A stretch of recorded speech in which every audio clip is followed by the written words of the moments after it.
Hello, welcome to the Death by Disney podcast.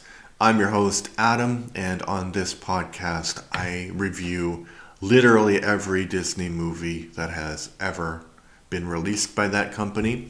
And today we're talking about That Darn Cat, which came out in 1965. It stars Hayley Mills, Dean Jones, and Dorothy Provine.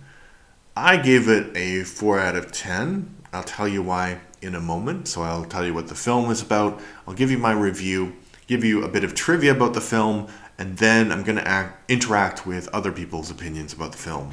Sound good? Okay, let's start. After a kidnapped bank teller uses a neighbor's wandering cat to send an SOS, the FBI assigns a cat allergic agent to the case. So here's my review. Disney live-action movies from the 1960s were, in a word, crazy. You have wild plots about pirate ghosts, electricity transforming a teenager's brain into a computer, and you have over-the-top and wild acting. This movie really wants to be one of those movies. The problem is, its star is a cat. There's nothing wrong with the cat, and I think for the most part the cat was just being a cat throughout most of the movie, so it probably had a good time. Dean Jones, who plays the lead, needs a crazy funny man that can feed off of his manic straight man energy. The cat is not funny. For a much better performance from Mr. Jones, please watch Blackbeard's Ghost.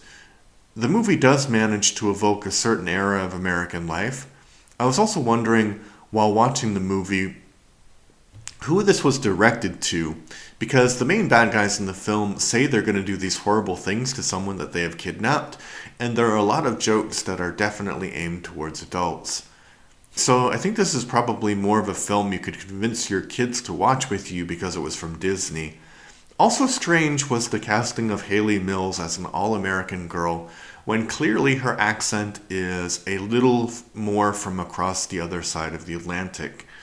This is particularly strange because in the story she has an older sister with a perfect American accent, has a friend who she has known since she was a child who has a perfect American accent, so perhaps she has some sort of weird British speech impediment. It's not a bad movie, it's not a good movie, it's just not as enjoyable as I thought it would be. Yeah, it's kind of interesting how movies don't have straight men anymore. And actually, I don't remember, like, movies that I really like now are not like formula comedies. But I think formula comedies used to be a lot better. But I hear that Happy Gilmore 2 just came out, so maybe that will be good. I don't know. But I think about movies where there are funny moments, but it's not actually supposed to be that funny, like The Trip, which is a Swedish film, or Metal Lords. But yeah, you don't have this, even in those like formula movies, there's not like, well, I guess Kevin Nealon is that kind of straight comedic actor kind of, but those movies were from the 90s also, so it kind of died in the 90s. Interesting. So some trivia. One of the cars that is in the movie, which is owned by one of the characters, is like this flashy Mercedes, I think it is. Let me check if it's a Mercedes. People are going to correct me. Yeah, it's a 1964 Mercedes 230 SL. So that was actually Walt Disney's car. And the rumor is that he felt bad that he bought himself such an expensive car. So he rented the car to this production for $100 a week. And that doesn't make any sense because you own the studio, right? And earlier in the decade, I think before releasing Cinderella, or they had some massive animated hit that saved the studio. But so yeah, earlier in the decade, it was touch and go whether the studio would survive, and now you have Walt charging his own studio $100 for using his car. So I don't think that's because he felt bad about having an expensive car. I think he was like, yeah, I can make more money, because $400 a week, or at least $800, let's say it took 2 months to make this movie. Crazy, crazy. The other thing is that this is Dean Jones's first role in Disney films, and he would be sort of, I wouldn't say that he's like an iconic actor by any stretch of the imagination, but he's going to appear in a lot of these films. Like Herbie, I've already reviewed, Herbie the Love Bug, Blackbeard's Ghost that I mentioned, a ton of them, a lot of them. Okay, let's talk about some negative reviews and some positive reviews. What did people think about this movie? 3 out of 10. Not very funny, not family friendly. I watched That Darn Cat decades ago when I was a kid, rewatched it in 2025. It's not gunny. I don't know what that means. Not a family friendly movie and has not aged well at all. To start with, the plot involves bank robbery and kidnapping. The thugs are very threatening and scary. They're holding a woman hostage and threaten to kill her numerous times, all just in the first 15 minutes, pointing a gun at her, tied up and terrified, not family fare at all. The thugs are just scary throughout the film, even when trying to be in a comedic scene. Not funny. Acting is mediocre. Scenes are a backlot of some studio and look like it. Not realistic. Acting is mediocre.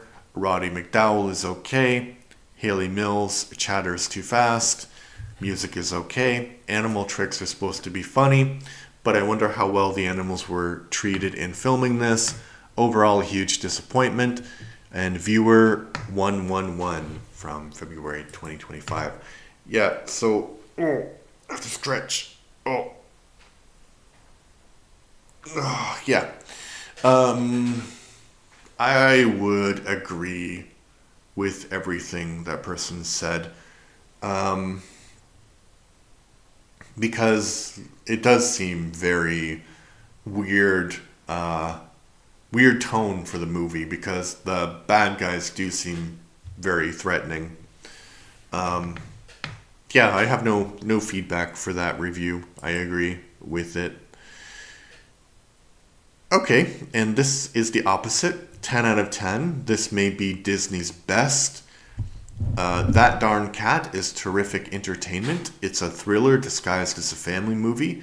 Think about what's going on in this movie. There's kidnapping, murder plots, jealous lovers, and a race against time.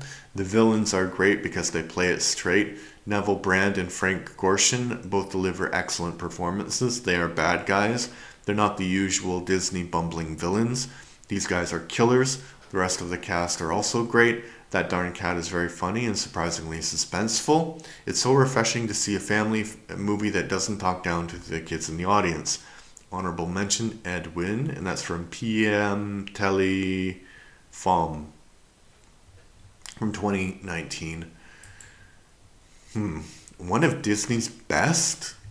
How? How do you think this movie is one of Disney's best?